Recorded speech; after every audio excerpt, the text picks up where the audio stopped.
Come on up.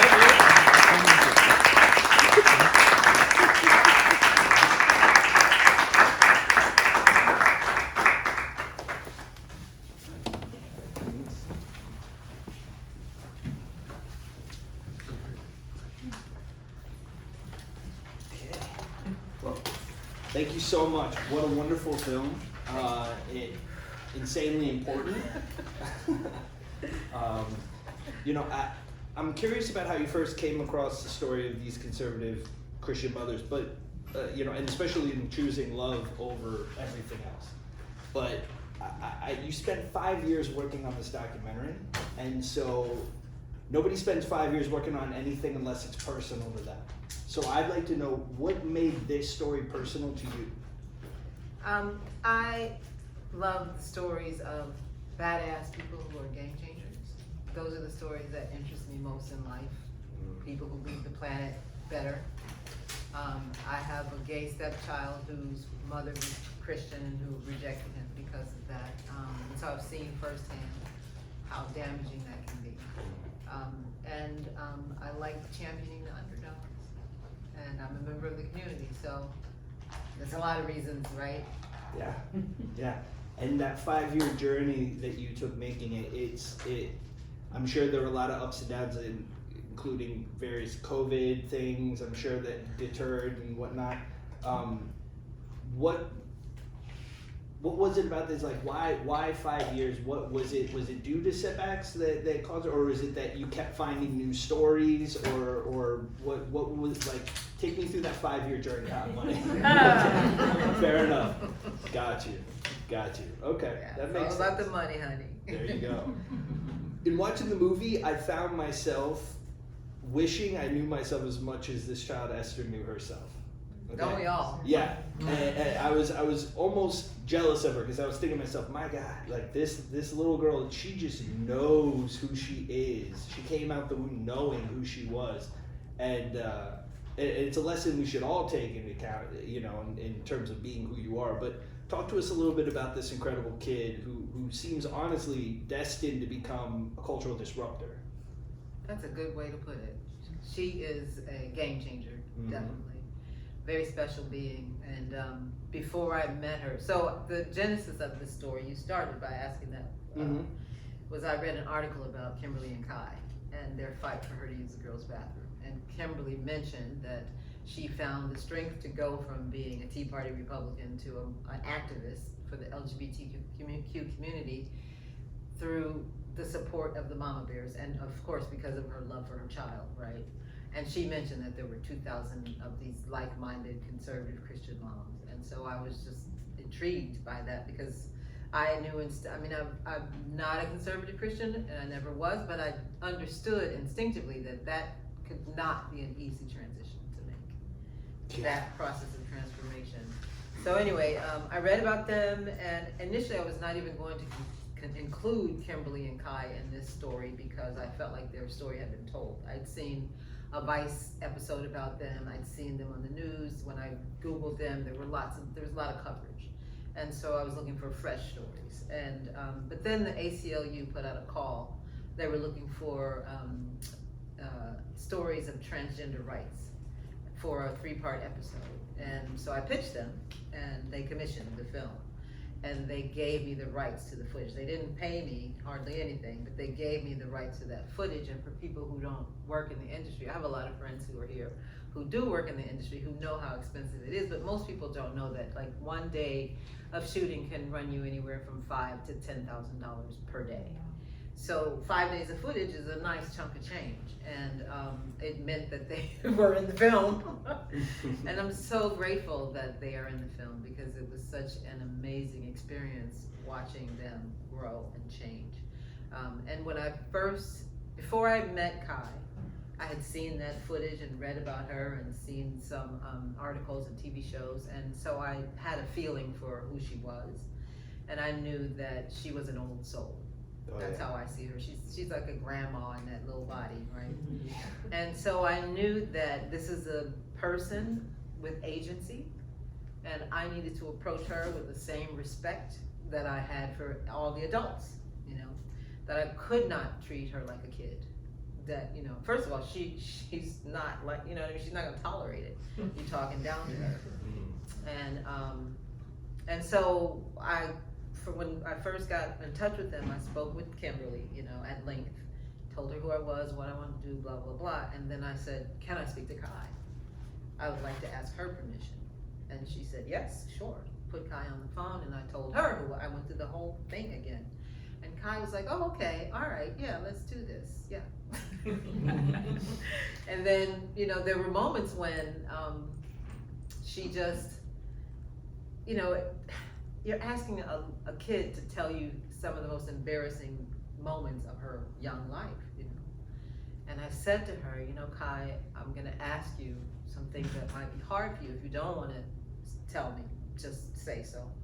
But I want you to know why I'm doing it, and that is because I feel like your story can help other trans kids not go through the same thing.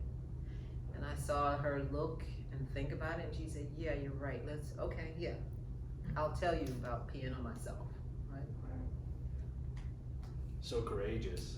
And you nailed it on the head when you said old soul. I had the exact same thought when I'm watching her. I'm like, wow, this girl's been here before. She's made a couple rounds here, and she knows what's going on, you know. So, you know, another person in your film, Sarah Cunningham, is quite the example of somebody who really put the love for her son above everything, and she should really be commended for it.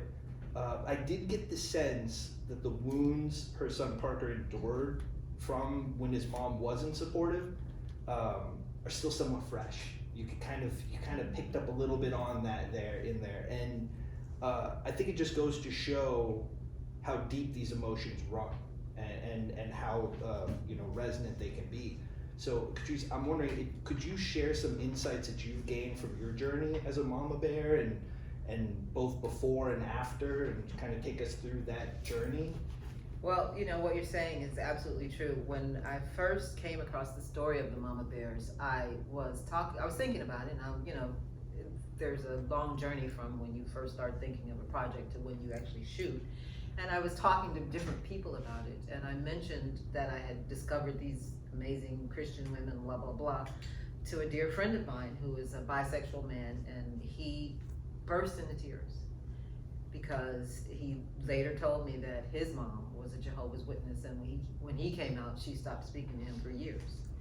And so the wound was still fresh, right? And it was over 30 years later. So that experience told me how healing the film could be for people who had that kind of rejection in their lives. He also, so when I reached out to Liz and discovered the mama bears, Liz Dyer, who you see in the movie, she told me to send her a letter, and she would send it to the moms, and that's how I got some of these moms on board. But she also mentioned that Sarah was coming to New York City on her first Free Mom Hugs tour in 2 weeks. So when I told my friend that, he said, because I didn't have a dime, you know, like I'd been thinking about it for maybe 2-3 weeks. And she was coming in 2 weeks, and that's not enough time to really fundraise, you know, like, so he said, I'll give you the money. Wow. And for me, that was like all of it sort of coalesced into like, okay, this is important, right? This can be healing. This could be powerful. It's like so many things that you hope that a movie will be. But in that moment when he was like so moved, he hadn't read about the mama bears. He hadn't seen, you know what I mean? None of the stuff that I was experiencing had he experienced. It was just the concept, right? And so, what was your question? Well, no, I was hoping that you could, as the old mama bear on the panel as well, if you could take us a little bit through your journey also as to your experience and what it was like before and after, and the insights you've gained. So I was affirming from before. You're talking to her? Yeah, I was directing as a mama, but you're a mama bear as well. I'd like both of you guys as well to answer, but yeah, I wanted to direct the question. Please go ahead. It's probably gonna sound really ridiculous, but I don't think I thought of myself as a mama bear until watching this film. I'd never heard of mama bears until hearing about this film. we're fairly recent on our journey with our child. Everything kind of started right at the start of the pandemic, and realizing that my child was ill, physically making herself ill. Not making herself, like it's a choice that she did, but she had an eating disorder. And like I've asked her about sharing her story, and it's comfortable that it's something that she's comfortable with. But watching my child go from being what we thought was happy and healthy, and not eating and wasting away before our very eyes, and through therapy we're telling us that she's trans, and my husband and I still go to the same church, and it's funny, I more and more so we're kind of midway in this journey. From the day that she told us that she was trans, though, I can't imagine wavering at all, and I mean, that's my child. Yeah. And I'd be lying if I said that my faith hasn't been shaken a little bit, and I'm still navigating that. My husband's still navigating that, but that's our daughter, that's our child, and we're still kind of figuring it out, and it was so important to see these moms in their journey, specifically Kimberly and Kai especially, but even the other stories as well, and that we're not all going to have it all perfect, from day one, I think is also important to see, because we all need grace at the end of the day. If we really believe, that there is a God, and that we need grace, and I mean, then we have to show grace to each other, to some respect. But I don't remember what your question was. No, you answered it beautifully, and it's you really made me feel touching. so much better. No, it's really beautiful, and I mean, I'm a father as well, and I totally get exactly what you're saying. Is that's your child, Mm-hmm. and it's like it's hard to try to balance everything, and to find where you're gonna fall, Right. in that, but. I You will sound tell like you're you- on the right track. I will tell you one thing, and I shared this. I just met Ashley and Morgan some months ago. It's been like has it even been 6 months ago? About 6 months ago, as we were starting to figure stuff out, and I'd seen a news story that kind of led me to their organization, and realizing my child needed community, because we didn't really have that. And that's when I started to hear some of the horror stories and everything. I didn't realize. But one thing that I told them then, and it's still something that my husband and I remain convinced of, like, even if we don't have everything else figured out, if I believe that God is still God, and I do, and I believe that God gave me Kayla exactly the way she is, if I believe that, then everything else we can kind of work out. Yeah. Like it has taken a lot of going back and reading things and being like, okay, and kind of deconstructing what we've been taught, and everything. And I'm extremely grateful, because like they mentioned, I think community has been so important.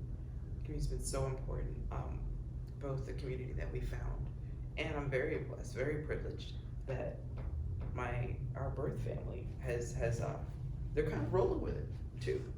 So That's great. they're rolling with it too, and I think part of that is my mom saw who she was when she was sick, and saw who she was as we came out the other side of that. And so, someone asked in the film, do I want a dead son or a daughter? And it's really been that simple for me. Yeah. For my husband too, for the most part. Yeah. For the most part, yeah. You wish it was for everybody. Yeah.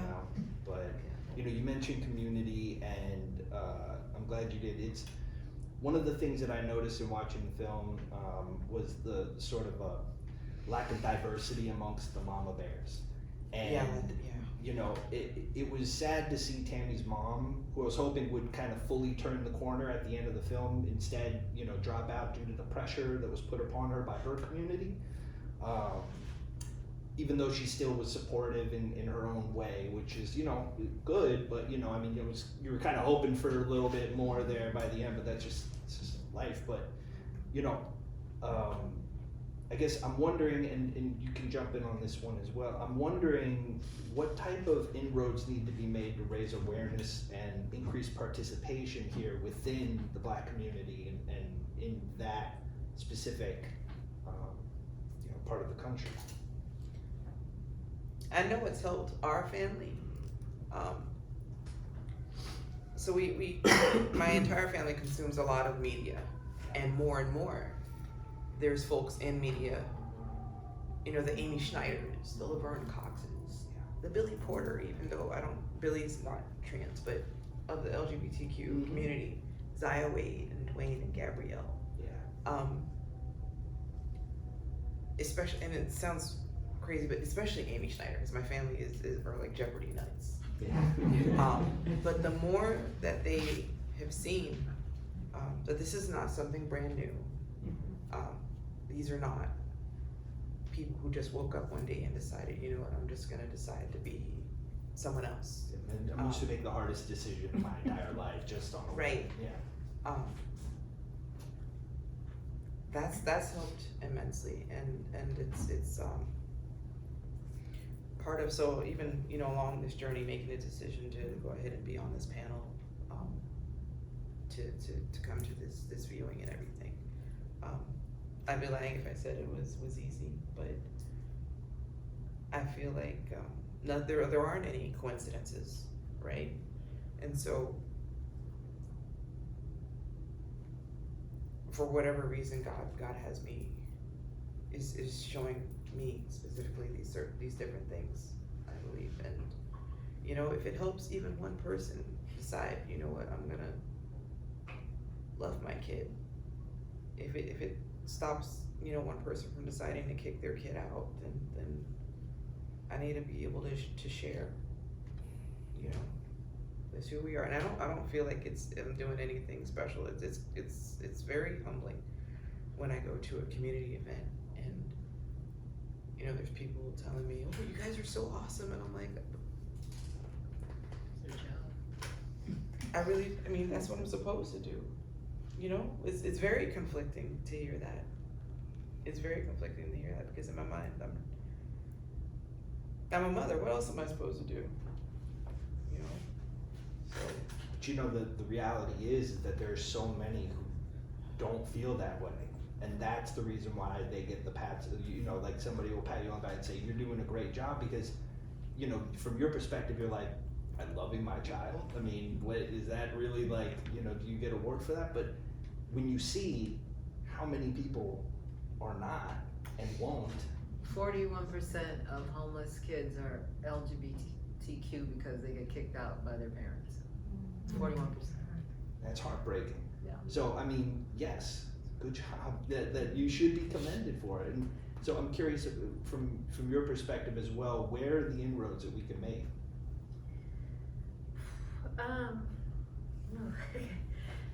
I can speak a little bit to just what we experience serving the trans community. So we get a lot of adults and youth, as long as they have supporting parents. But we've heard all the stories, and they come to us to find chosen family. And the difference that a supportive parent can make is just astounding. And we're really happy to have found you too. And it heals something, I think, in all the trans adults that go into these mixed generational spaces too, to see people like you that hug Kayla and also hug them and embrace them. And I think making those spaces more intergenerational, and also, the LGBTQ communities had to hide away a lot in safe spaces that are no longer safe, right?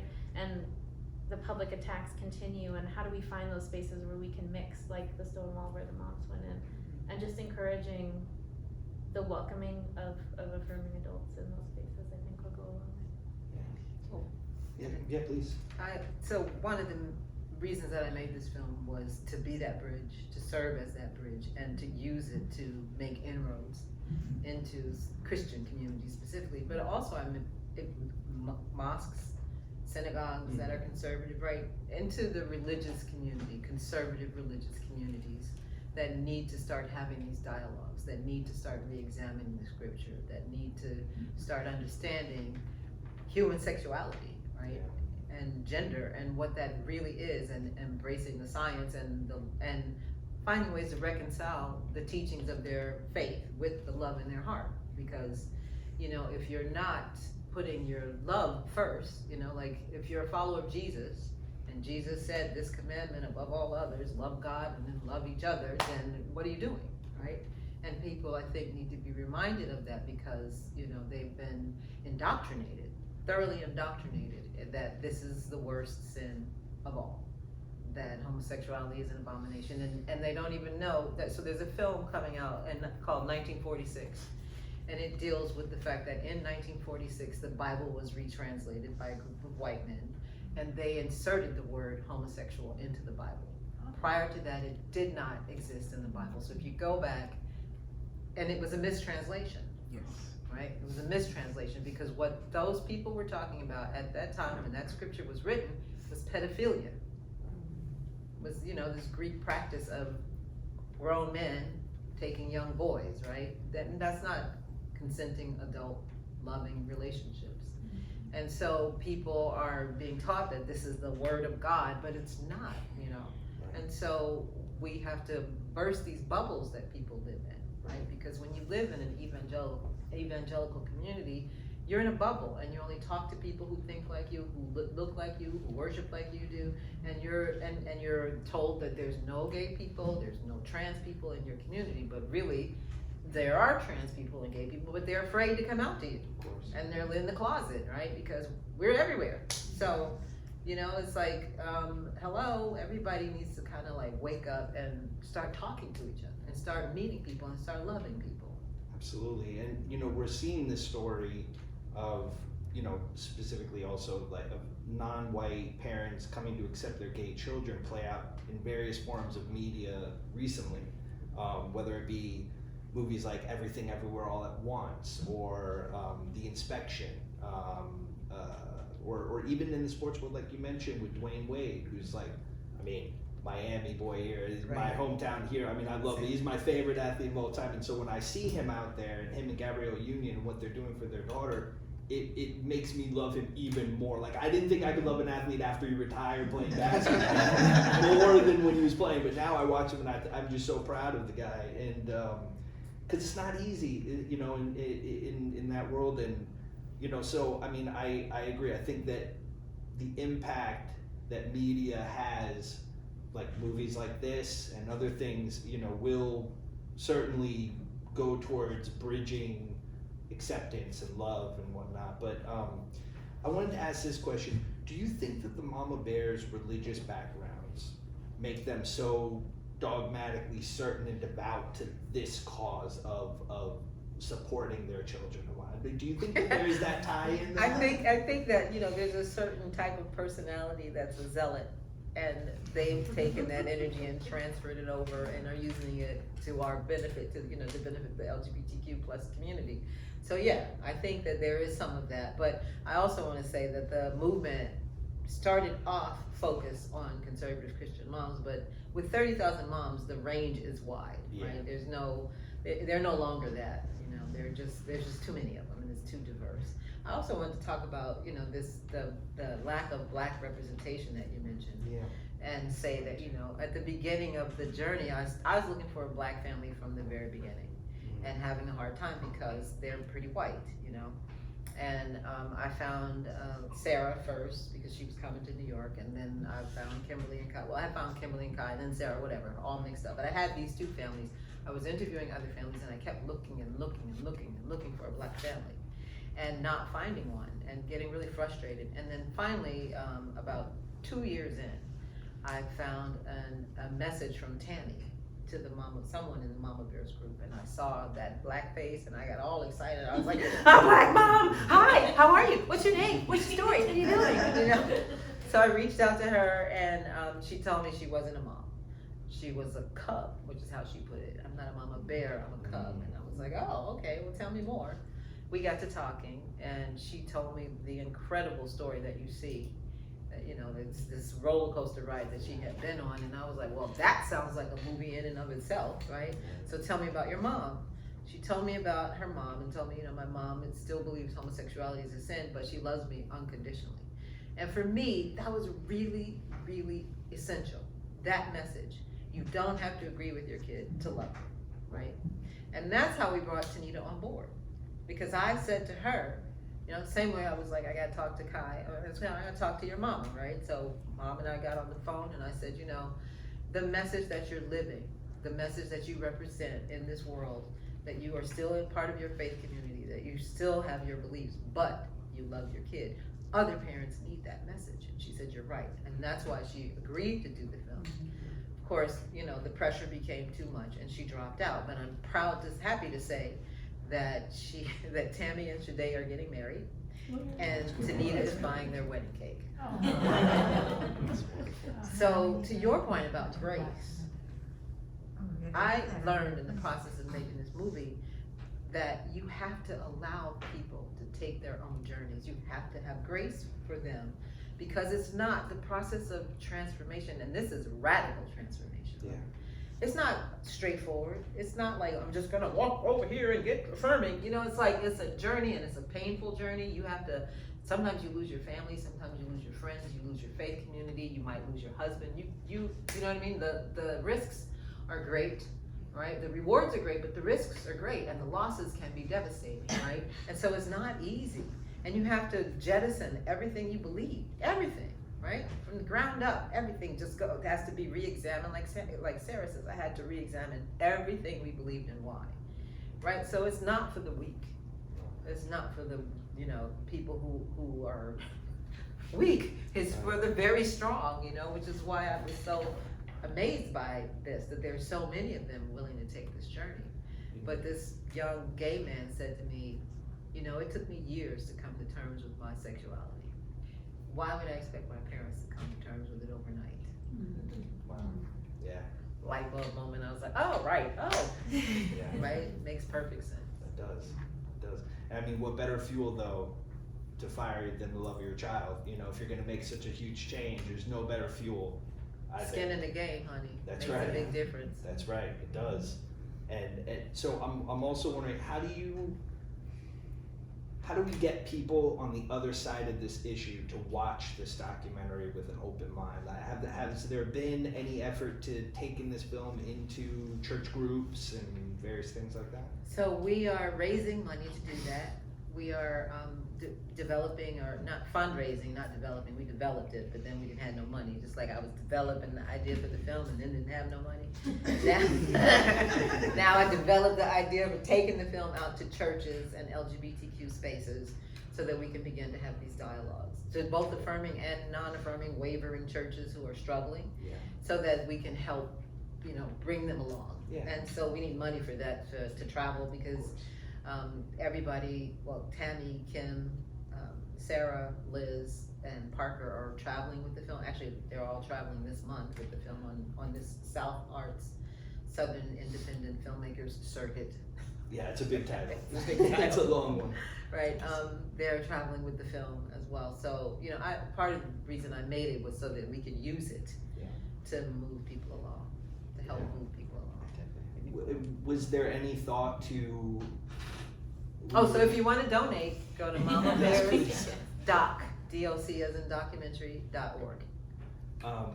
Was there any thought to bringing in anybody into the documentary that sort of was representing on the other side of it, or did you think that maybe that would just be too detrimental to the overall message of the film? Those people get enough coverage. Yes. That was never that's not my job, you know what I mean? Like, they're in there. Yeah. We open the film with them, that's enough. Yeah.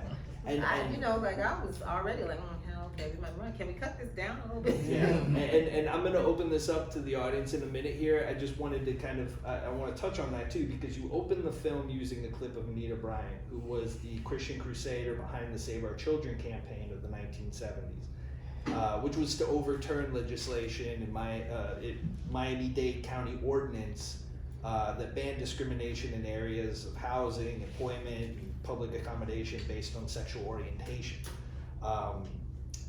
So even though that Dade County ordinance was repealed, opposition to the bill led to the kind of LGBTQ plus activism that had not previously been seen in South Florida, especially. But now, here we are, nearly half a century later, and we got Governor Ron DeSantis, who signed the Parental Rights in Education bill, aka Don't Say Gay bill, which prohibits classroom instruction on sexual orientation or gender identity in kindergarten, quote, kindergarten through grade 3 in a manner that is not age appropriate or developmentally appropriate for students in accordance with the state standards. So, my question, and Ashley, I think you'd be best to address this, is, despite losing the so-called battle over this particular bill, how can we strategize to win the war that is protecting the rights and the dignity of the LGBTQ plus community? I think the film did a great job of highlighting the kind of like grassroots activism and organizing that has to happen on the ground, not just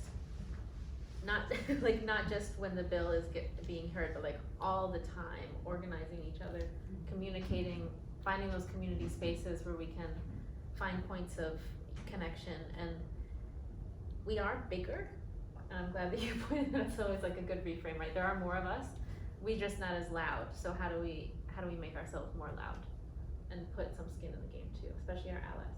That was really important for me to. Yeah, absolutely. Is there anybody who has any questions that would like to? Yeah. Well, actually, more a point. There's so much hope and beauty in this film, and yet in Georgia, the law was just passed that does not allow parents to have surgery or treatment or gender treatment for their child, and doctors can be imprisoned for helping them. I mean, this is the kind of thing that you get so elevated in your hope watching this movie, and then you realize the vindictiveness and hate that's going on in attacking.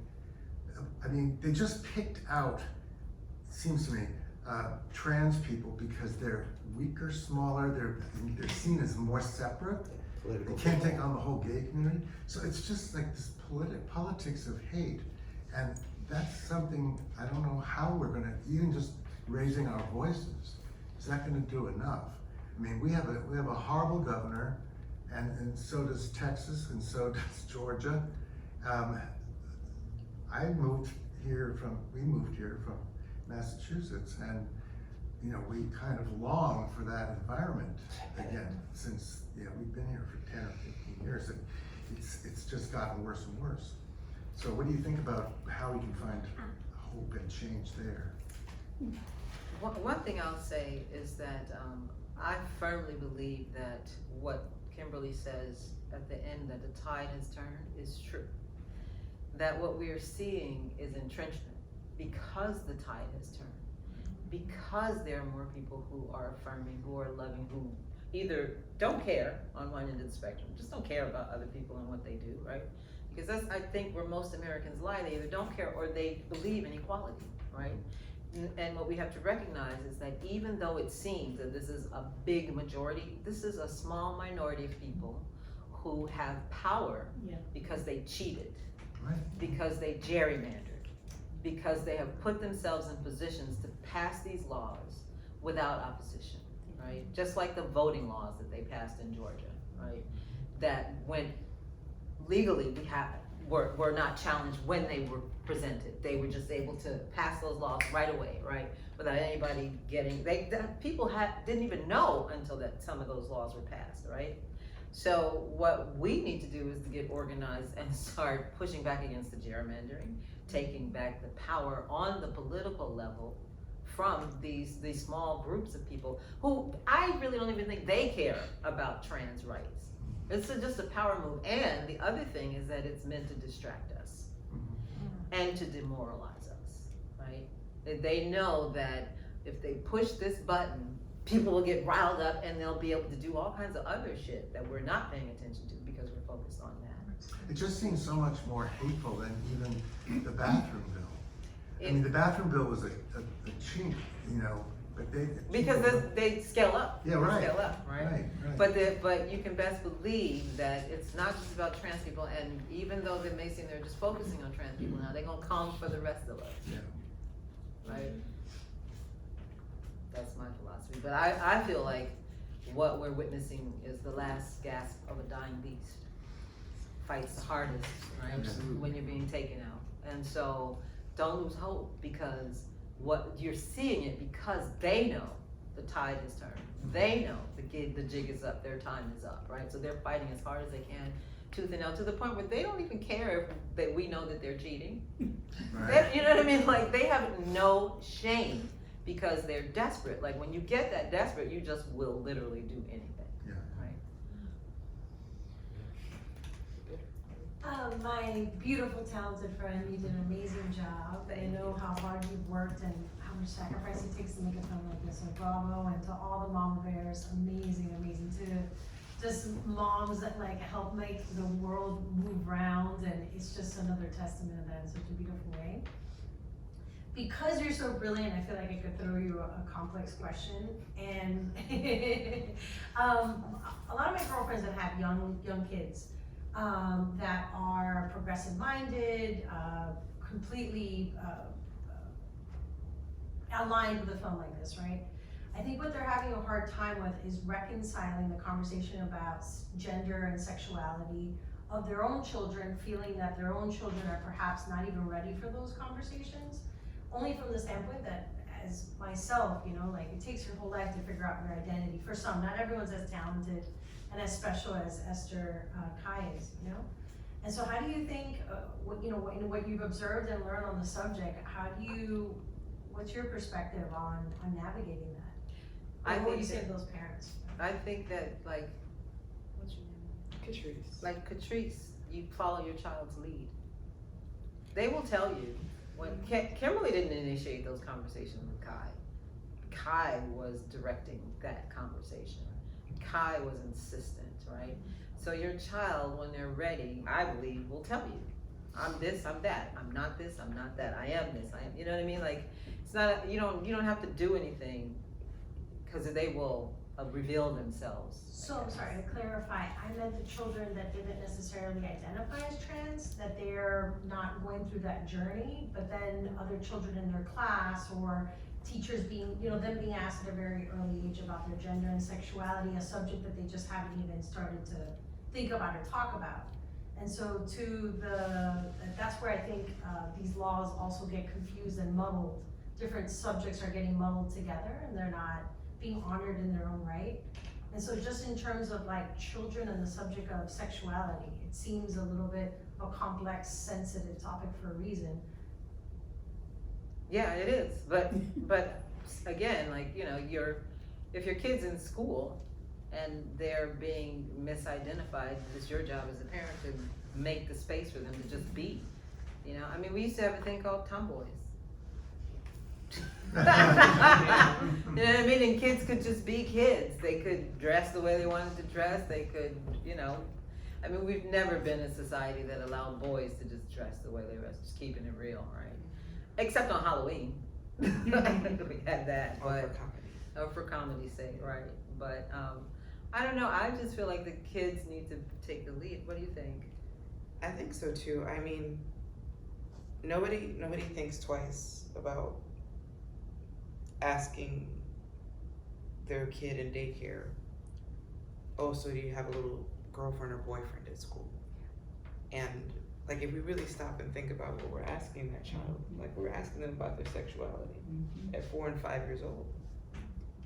And nobody sees anything wrong with that. But if, that same child, starts to identify, starts to come out and explain who they are, then we have a problem with that. And I think that's where the disconnect is for a lot of folks, but it is getting better. Like I mentioned, my family is mostly supportive of my daughter, and the scene with Esther about the sleepover brought me to tears, because I remember 2 years ago my daughter asking us about having a sleepover, and me being like, I don't think anybody's gonna be okay with that, and not knowing how to even explain that to her. And fast forward to this past Noche Buena, Christmas Eve, and I have friends who live in other states, and they, every Christmas we get together, and we exchange pictures and everything, and all the kids are teenagers for the most part now, and so they know that my child's transitioning, and so we all got together like we always do, and then there was we're gonna have a sleepover, and it was, oh, okay, and they were like, yeah, tell Kayla to stay. Can Kayla stay? Can we bleach her hair? Because that's what girls do apparently during sleepovers. They color their hair. I didn't know that, but and when I left her there, I broke down. My husband and I both, and I had to come back and tell my friends, like, I don't think you realize what you did in saying, yeah, of course Kayla's gonna sleep over. What do you mean? Where else would she go? And so it is getting better. I go back and forth between being hopeless, feeling hopeless, being angry at where we're at right now, but also moments of hope. Saying the kids are all right. For the most part, they are. It's just as parents, we have to kind of get on board. It's beautiful. Sounds like you're very lucky to have a very supportive community around you. Yeah. That's very helpful. Go ahead. So I didn't have a mama bear, okay? And I'm gonna say that the reason that you have the impact that you have is that people like me, and I'm the executive director of TransSOCIAL, I'm also a trans man. Plenty of us didn't have a mama bear, okay? Many of us ended up leaving home at the same age that your daughter is right now, okay? So you being around makes a huge impact on everyone, because it's made an impact on me, okay? And I want to say something. These issues are the parents and the adults' issues. The kids don't have them. Because the kids know by the time they're 3 years old what their gender is. They may question their sexuality and battle that later on, but they know what their gender is. And parents need to listen to their children. On another note, you started with Anita Bryant. I've been an activist since Anita Bryant. And I want to leave you all with thoughts of hope, okay? There is a backlash to all of these movements, okay? What Anita Bryant did and what she started with Save the Children led us to our first Pride here, okay? I was there. I've been to almost every single Pride because it means that much to me to know that we can exist openly without fear and without shame. And there will be a backlash to what is happening right now, and it will be a huge one. We need to have faith, and we do need to organize and step forward. And I hope you get the funding that you need for this. I really do. We're going to try our best to help as much as we possibly can. Thank you. It's amazing. Yeah. My question has to do with the absence of, in the film, I understand, of Black parents, Black mama bears, and groups as such. And so, very new to the community. My child has only within days revealed that she is transgender. And so this is fresh, like days fresh. And I just happened to scroll through my email, because I'm on this mailing list for O Cinema, and discovered this evening's program. So I drove an hour plus, almost 2 hours in traffic to get here. Because I need community. I need community for me, our family, and for my child. And so I saw the YouTube clip, and my first thought was, I'm not seeing myself. And so I wanna know, within this South Florida community, where's my community? Cause I need you like now, right now. We're here. I need to know, We're- I'm we're- seriously, we're- I'm like, I came here with the intention, I'm not leaving until somebody takes my phone number. I would definitely. I keep putting more time on the car meter, cause I thought it was an hour, you know, cause I'm like, I can't leave. I was gonna say, there's Thank you. one, and I don't have it all figured out, but I just wanna we're love my here, child, and just period. like you said, like, none of this is coincidence. No. I'm convinced. I found out about Ashley and Morgan's organization through an Instagram story of another trans child who was beaten. And I never read comments, but on that particular day, I happened to scroll, and the first comment that I saw was from the Mackenzie Project, and I'm like, oh, what's that? So from that, I also found TransSOCIAL, and Jasmine McKenzie's not here tonight, but I can tell you, and like the Joy and Liberation Center wasn't even open yet, and that's why I wound up showing up like, okay, I'll pull some weeds, and like, where'd you come from? But I'm so glad you made it tonight. Me too. And I'm glad, because there was a point today in which, you know, life, work, juggling. It's like, I don't know if I'm gonna make it to Miami Beach during spring break. But there's no coincidences, so. Chris. First of all, I don't know how you guys all put it together because I'm hella emotional over here. Daresha, just want to say this is amazing, beautiful film.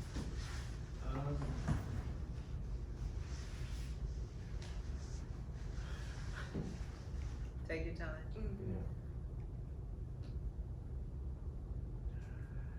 I'm just gonna struggle through this. I'm trying to be strong. I do a lot. Kai's the first trans child that I've been exposed to, and my question is maybe two parts. One is for the mothers, for mama bears, what do you think more people need to know about trans children? Maybe one of the misconceptions that you come across. And then the second part is how can we learn more about these stories? How can we become more exposed to these stories beyond just, you know, this one here in the film? They're children. I don't know how else to. They're children who happen to be trans. You know,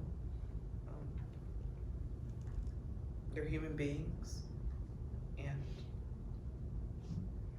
my daughter never really told us before getting sick that she was trans, and you know, I kick myself all the time because I realized that part of that was the environment that we were in, that we're still in to some degree, that we're figuring out. You know, that, you know, we go to this church and it's not something that's preached about on a regular basis, but it's there in the background. And so she didn't feel like she could say, hey, this is who I am. If I play the tape back and I you know, different moments in my child's life, the fact that she's always camera ready, like Esther, when she was 4 years old, knowing like the entire choreography for a Beyonce video, wanting to play with the toys, hiding the toys, stealing toys, wanting to play in my hair. And I didn't listen then, or I didn't know what I was seeing, I didn't know what I was hearing, until she got sick. And you know, but they're children first. They're absolutely children and human beings. I forgot his question too. One thing I'll say is what you said, which is by 3 years old, like Kai said, at 3, that's when I started saying. And people don't believe that children know who they are at 3, but they do. They know who they are. Unless you've confused them, unless you deny them, they know. Now, whether or not they're comfortable with it and can say it or really understand it, but they know. Like by 3 years old, you have a sense of the world and your place in it, you know. And so that's one really, really important thing. Is even in like those texts. So one thing I want to say about all the texts that you saw, all the Facebook messages, those are all real, from real people, right? We disguise the names or whatever, but so when Kimberly is at that school meeting and you see those horrible texts, those are all from people, and a bunch of them are like, how would this child know? I didn't even know blah blah blah by the time I was 5 or time. And it's not true. It's the fact is that, you know, people know who they are. They come to the planet knowing who they are. Well, one time, I'll just share this one quick note, is that one time when I was younger, a friend of my uncle's who was gay, he asked me a question and it resonated with me, and still to this day. He says, when did you know that you were heterosexual? And I was like, what? He said, when did you know you were heterosexual? And I was like, I don't know. I guess I just always knew. And he's like, there you go. And that always stood true to me, and that's sort of been my barometer in going through life, is that children are who they are. That anybody with a child knows that when they're born, they come out with already a personality. And you might think like, oh, I influence them and stuff, a little bit, but like they have their own full-fledged personalities, their own minds, and yeah, so you got to listen to the kids, you got to follow their lead. And then to your second question about learning more, is become an ally. Become an ally. This is a very vulnerable community, becoming more vulnerable by the day. Step up, speak up, march with us, you know, protest, whatever you can do. And it doesn't have to be something big, you know. It can be something as small as, you know, saying, I see you. I recognize you, I respect you as a human being, right? You know, whatever you can do, at whatever level you can do it, do it. You had a question? Yes. This lady's question made me realize that there is a local community group support system that I found as a result of having to do some research, because my son came out as transsexual, as an adult, unlike everything you're talking about, and it's unusual, but it was just within the last couple of years, and in conversations with him, I'm still using his male pronoun because I'm still in process, but he does not recall any childish inclinations to be a girl, and we've had this conversation since then, and up until several years ago he just was heterosexual, had a girlfriend, a serious girlfriend for 5 years. They were going to get married, and then he had this, you know, revelation. He thought he was bisexual and went through that, and that didn't seem to work out. Then he thought, well, maybe he's really gay, and he tried being gay, and that didn't work out. And he just, you know, finally had, you know, this just kind of revelation that he's trans, and I had a hard time, and I really there was no one I could talk to. I had nobody around no support system whatsoever, and did start looking around, and was looking for a support group in Dade County. Couldn't find any, and actually I got into therapy for a summer, and it didn't help me at all. But I was able to, by just Googling finally again, I did find that there is a very good support system in Dade County, and it's the letters P flag. And you may have heard of it, but for those who haven't, I highly recommend it.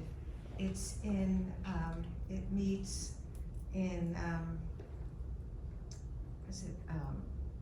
not Palmetto Bay, Pinecrest.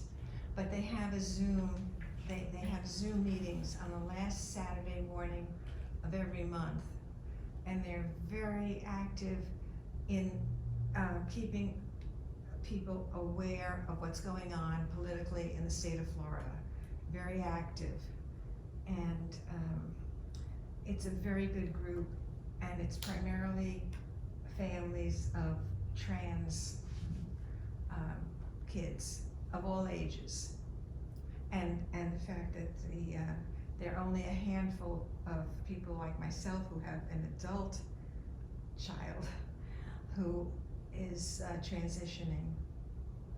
And he, you know, he just is, yeah, he knows. I mean, he's determined to, you know, to go, you know, on his journey and his transition. And I have accepted it intellectually. Yeah, I have come a long way, but I'm still obviously have a long way to go because it's hard for me to, the pronouns are killing me.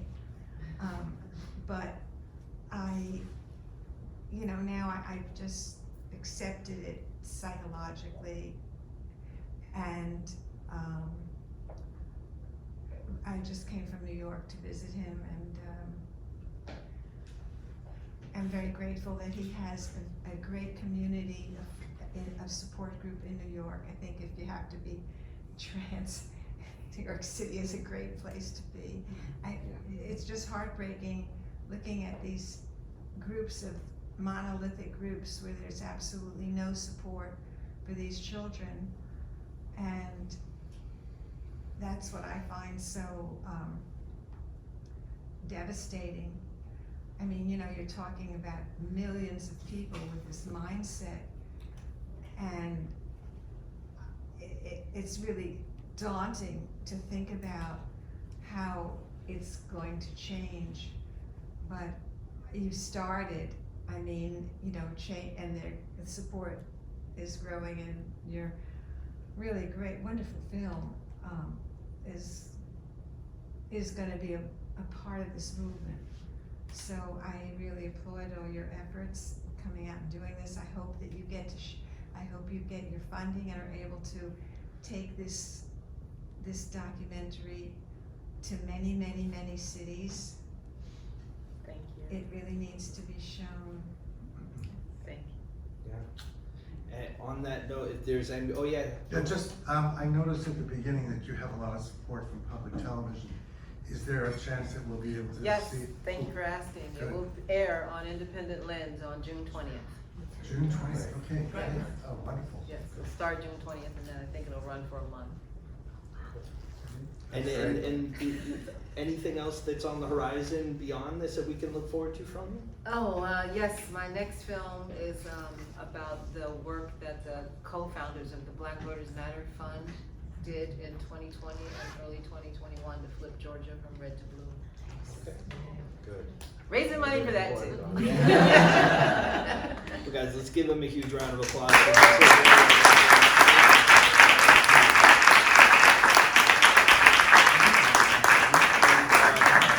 One quick note to let you all know, this happens every month. Next month we're doing another film for the circuit tour. It's called Hazing. It's all about colleges and the hazing practices that are done through fraternities and sororities and whatnot, and other, you know, causes. Well, oh, I'm sorry, May. Sorry, May.